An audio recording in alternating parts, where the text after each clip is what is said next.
우리 계례는 하나로 뭉치는 마음이 모자라고 짝패를 짓는 마음이 많다고 한다. 이것은 이조의 당파 싸움의 역사가 잘 말해주고 있는 것이다. 봉건과 쇄국을 지켜온 이조 사회는 그 내부가 한 곳에 머물러 썩기 시작해서 집안의 계통을 따지는 사사로운 당파 싸움이 결의의 단결을 파괴하고 산만한 파벌 의식을 조성했던 것이다. 그래서 국가도 집안의 어른과 집안 식구 사이의 관계를 넓힌 것으로 밖에 이해되지 못했다. 이는 우리나라 종법 제도의 그릇된 점이기도 하다. 이와 같은 종법 제도에서 비롯되는 종파 관념과 계급적 특권 의식 및 집안 어른에게 절대 복종해야만 한다는 그릇된 습관은 건전한 민주주의가 생겨나지 못하게 했으며 개인의 이익을 떠나서 전체의 이익을 도모할 수 있는 길을 막았던 것이다. 남이 잘 살아야 내가 잘 살 수 있다는 사회 의식이 자라나고 남의 행복과 동시에 자신의 행복을 찾겠다는 사회적 공리주의로 발전해야 할 것이다. 이조 사회에서는 유교의 정명주의가 들어와서 이름 가진 날이나 의식 예절에 구애돼서 실속을 잃기가 예사였다. 혼사를 치르고 제사를 지내는 일을 남한테 버젓이 하기 위해서 집에 재산을 마구 써버렸다. 그러나 유럽의 기사도와 같은 명예에 대한 의식이 이룩되지는 못하였다. 당파 싸움의 분위기 속에서 공을 논하고 상주기를 좋아했으나 진정한 인격적인 명예관념은 희박하였다. 1대1로 대결하는 결투보다는 비겁하게 권력에 내맡기거나 큰 세력에 의지하기가 일쑤였다. 이는 아부하는 용기라고 할 수 있다. 문제는 마음을 솔직히 털어놓는 수수한 옷차림의 용기가 없었다는 말이다. 서양 말에 명예를 걸고 라는 말을 우리는 한사코 혹은 필사적으로 라고 말한다. 내가 죽으면 명예도 아무것도 없고 책임도 지지 않는다는 것이다. 결국 쉽게 자기의 목숨을 끊어서 책임을 면하겠다는 것이지 명예를 걸거나 책임을 지키기 위해서 죽는 것은 아니라는 것이다. 그러므로 거짓말을 하고 간사하며 남의 돈을 사기하는 짓 따위는 모두 명예에 대한 생각이 없는 데서 생겨나는 것이다. 그러므로 우리나라 법률상의 명예훼손죄란 유럽 사람들의 실생활에서 우러나온 것이기 때문에 실상 우리에게는 실감이 나지 않는 것이다. 우리는 명예에 대한 관념이 박약하며 책임관념이 또한 희박하다. 그것은 뚜렷하고 굳센 자신에 대한 의식이 없이 그저 막연히 종족이나 가문에 대한 의식만이 있기 때문이다. 그 한 가지 예로서는 유럽 사람들은 나를 크게 내세워 강조하는 데 대해 우리는 나를 소생이라고 하며 그 글자 모양도 적게 쓰는 것이다.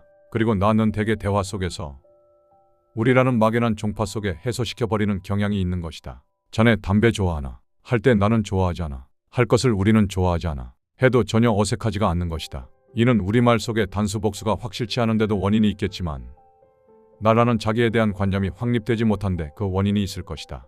대개 우리말에는 나라는 주어를 생략하는 것이 오히려 자연스럽다. 혁명이 일어났다고 하기에 뛰어나갔다. 아무것도 보이지 않는다. 그래서 집에 왔더니 라디오가 혁명을 알려주었다. 이 문장에서 나라는 주어가 4번 빠졌어도 문장에는 전혀 지장이 없다. 나라는 책임 있는 자기 의식이 이룩되지 못하였으니 건전한 인격도 도의의 확립도 기대하기 어려운 것이다. 이처럼 자기 의식이 확실히 세워지지 않으면 건전한 비판 정신도 성립될 수 없는 것이다.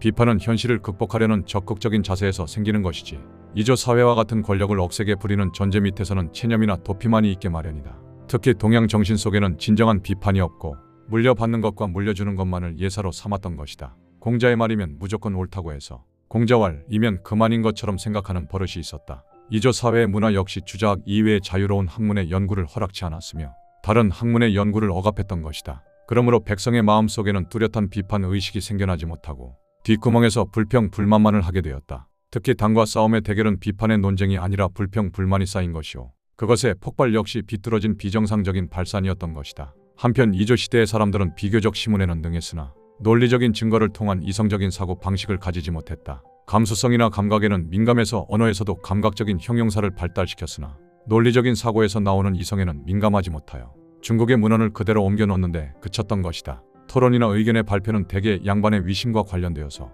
극히 독단적이며 절대적인 것이었다. 적어도 상대방의 의견을 고려한다든가 논쟁에서 이론적으로 납득시키려는 것이 아니라 우격다짐으로 강제했던 것이다. 이조 사회의 문화는 마치 히랍의 소피스트 시대와 비유할 수 있다. 문제는 출세이고 지식은 출세에서 권세를 잡기 위한 도구에 불과했던 것이다. 그러므로 권세를 가진 허위가 오히려 권세 없는 진리를 누르는 것이 마땅한 것으로 되어버렸던 것이다. 이처럼 악화가 양화를 몰아내는 경향은 이조 사회 안에 건전한 지도 세력을 길러내지 못했던 것이다. 우리는 이조의 역사를 사색 당쟁, 사대주의, 양반의 일 없이 편안하게 지내려는 생활 태도 등을 들어서 후세에 그릇된 영향을 끼친 민족적 최악의 역사라고 생각한다. 때로는 오늘날 우리의 삶이 고되고 구부러진 것이 마치 이조 시대의 그릇된 유산 때문이라고 생각한다. 오늘날 젊은 세대는 기성세대와 더불어 조상들의 발자취를 원망스러운 눈으로 돌아보며 멸시와 붕괴를 아울러 느끼게 되는 것이다. 이러한 생각은 젊은 세대에 있어서 하나의 좋은 장점이라고 하겠다. 그것은 현실의 재건은 물론이요 지나간 역사를 비판적으로 반성해서 보다 나은 앞날을 새로이 만들어내는 계기가 되기 때문이다. 그러나 한 가지 경계해야 할 일이 있다. 그것은 우리나라의 현실을 재건하는 데 있어서 다른 나라에서 온 문화나 정치, 제도에 너무 의뢰해서 자기가 디디고 서 있는 한국이라는 땅에서 전개되어 온 이 나라의 역사를 저버리거나 거기서 떠나서는 아무 일도 되지 않는 것이다. 해방 후 20년사를 되돌아볼 때 우리 결에는 한때의 나일론 선풍과 댄스 바람과 외래품이 날뛰는 속에 휩쓸려 들어서 제 정신을 잃을 뻔했었다. 이른바 외래 사조 소화 불량증에 걸렸다고 할 것이다. 이제 우리는 제 생각을 우리나라 역사 속 깊이 뿌리 박게 해야 하겠다. 소크라테스가 세찬 바람 앞에 깜박이는 등불과 같이 흔들리는 아테네 시민을 향해서 외친 그 소리, 이를테면 너 자신을 알라고 한 이 말은 내 나라가 걸어온 어렵고 고된 역사 속에서 가르침과 힘을 찾아내라는 말로서 우리들 가슴 속에 울려 퍼지고 있다. 우리 결에는 역사라는 거울 앞에 서면 유달리 못난 곳만을 보고 실망을 금할 수 없는 나머지 푹 고개를 숙이게 마련이다. 그러나 거칠은 벌판 속에서 허덕이며 살아온 고되고 어려운 역사도 자랑으로 만드는 일이 혁명을 통해서 역사를 힘차게 새로 이룩하는 일꾼의 보람이 아니겠는가. 우리 결의 역사는 그야말로 상처투성이의 영광이다. 거기에도 구슬이 있고 보물이 있다. 이러한 뜻에서 우리는 이조의 역사 속에서도 우리가 이어받을 수 있는 훌륭한 유산을 찾아보아야 하겠다. 이조 시대의 르네상스는 세조, 영조 시대라고 할 수 있다. 이 중흥기를 맞이해서 난숙한 이조의 문화가 꽃피었으며 대동법이나 균역법은 물론이요 한글의 제정이나 경국대전의 발가는 후세에도 큰 영향을 끼쳤던 것이다. 세종대왕은 우리나라 문화사상 가장 빛나는 업적을 남긴 성스런 임금일 뿐 아니라 말과 글이 일치하는 한글을 제정했는데 이는 실로 민족적 자각에서 우러나온 현명한 시책으로서 그 위대함은 근세 한국의 민족문화혁명이라고 해도 지나친 말은 아니다. 그 훈민정음 서두에 나란 말씀이 중국과 달라 문자로는 서로 통하지 아니하므로 라고 한 것을 보더라도 세종대왕은 문자혁명을 통해서 자주적인 민족의식을 고취했을 뿐 아니라 우리 결의가 본시 지녀온 문화를 가꾸고 기르는 일과 국민 교육상의 일대 혁신책을 세운 것이라 하겠다. 그때까지 사용된 문자는 한문이었고 또한 익히기 힘든 한문은 양반 계급이 전용으로 쓰는 것으로서 백성은 더욱더 무지 속에 빠져들었으며 백성을 바보로 만드는 전제 정치의 억압으로 어두운 생활을 해왔던 것이다. 그런데 세종대왕은 백성을 내다볼 줄 아는 현명한 점 역시 위대한 민족적 지도자로서의 면모를 잘 나타내고 있다. 뿐만 아니라 때문에 우매한 백성이 말하고자 해도 마침내 그 정을 펼 수 없는 자가 많다. 나는 그것을 가엾게 여겨 새로 28자를 제정하고 한 점을 보면 아래로부터의 민심과 민의를 존중하는 일면을 보여주고 있는 것이다. 세종대왕은 문화나 정치 연구의 국립연구소 격인 집현전제도를 잘 활용했다.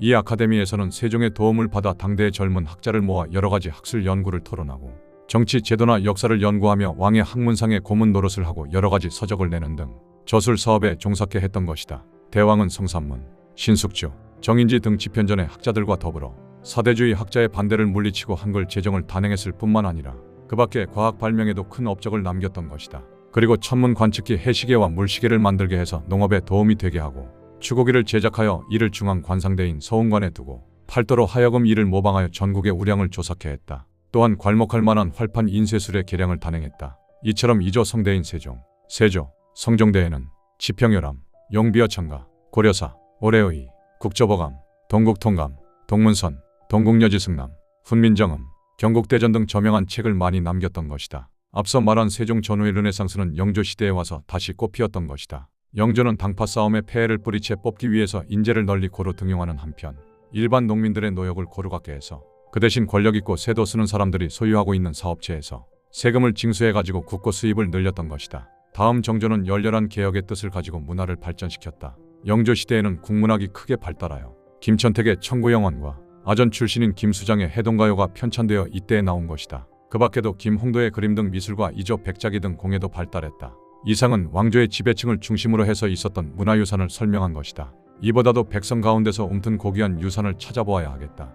민주주의 기초는 지방자치에 있다. 지방자치에는 무관심하고 중앙자치에만 관심을 둔다는 것은 중앙집권적 전제의 잔재로서 민주정치가 자라지 못한 것을 말해주는 것이다. 4.19 후 지방자치단체 선거에 대한 국민의 무관심과 관련해 생각해보면 알 수 있다. 이러한 의미에서 이조 초기부터 발달한 우리나라 지방자치의 싹인 향약은 그리 찬란하게 꽃피지는 못했으나 다시 살펴야 할 유산이다. 오늘날의 재건 국민운동이 성공하려면 국사상의 지방자치의 형태라고 할 수 있는 향약으로부터 역사적인 근거를 다시 살펴야 할 것이며 그렇게 함으로써만이 백성 속에 뿌리박은 범국민운동으로 성공할 수 있을 것이다. 원래 향약은 유교주의에 하고 많은 폐단과 해독에도 불구하고 몇 가지 안 되는 아름다운 점이다. 향약이란 이른바 마음이나 고장의 계약에 해당하는 그 지방의 자치적인 조직을 말하는 것이다.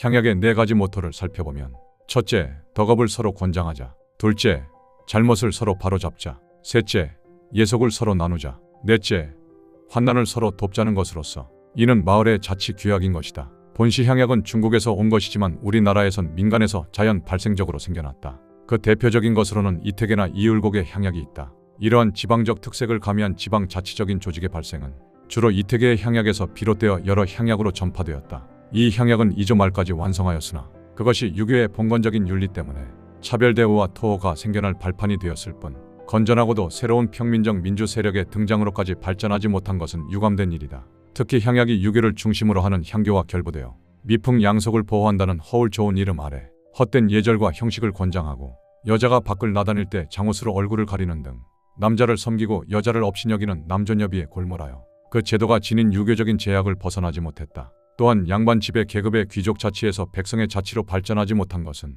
19세기 말 동학난 때 충청도 지방에서 향약이 관해 군대와 결탁해서 동학군과 싸운 것이 이를 잘 말해주고 있는 것이다.